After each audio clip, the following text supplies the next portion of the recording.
Weekend is coming! Oras na para mag-relax at magtanggal ng stress. Bukod sa mga spa, bakit hindi nyo puntahan ang isang tinatawag na breathing room sa Taguig? Tara, ride tayo dyan!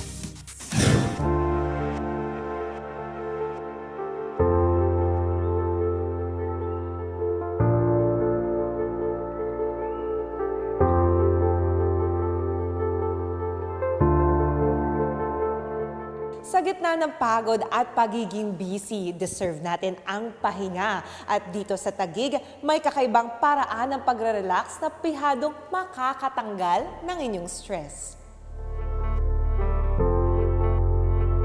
So what's different about us is that we are your one-stop wellness place. So we offer different kinds of classes. We have a salt room. Sa salt room, may malalanghap na microparticles ng asin na mainam daw sa kalusugan. It is a room specifically designed where we have a salt machine that grinds microparticles of medical-grade salt in the air. What it does is that salt is antimicrobial, antibacterial, so it clears out our respiratory system. Ang isa sa kanilang ino-offer sa salt room, ang sound bath.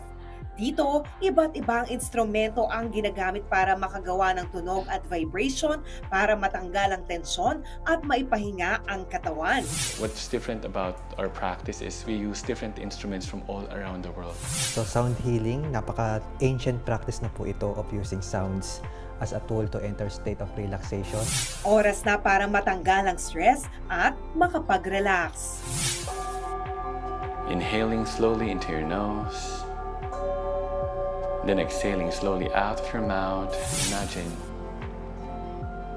being in your most peaceful,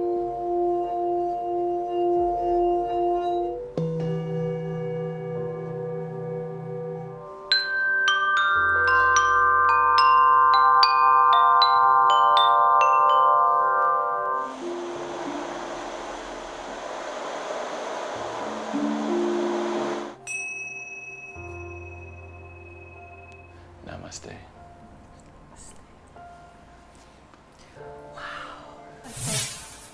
Sa feeling ang gaan, nakaka-relax, the vibration. And yung favorite part ko is yung parang ka nasa beach. Diba?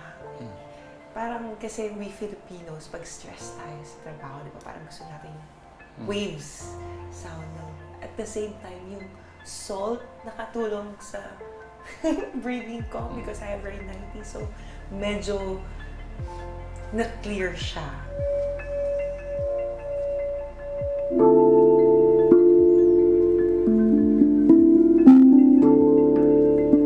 Very demure, very mindful, at talagang nakakapag-recharge ng katawan at isipan. Mga kapatid, hanggang sa susunod natin, ride tayo dyan. Mga kapatid, Jania Lipon po, laging maging updated sa latest sa entertainment and lifestyle para maging una sa balitaan. Bisitahin at mag-subscribe na sa social media pages ng News 5.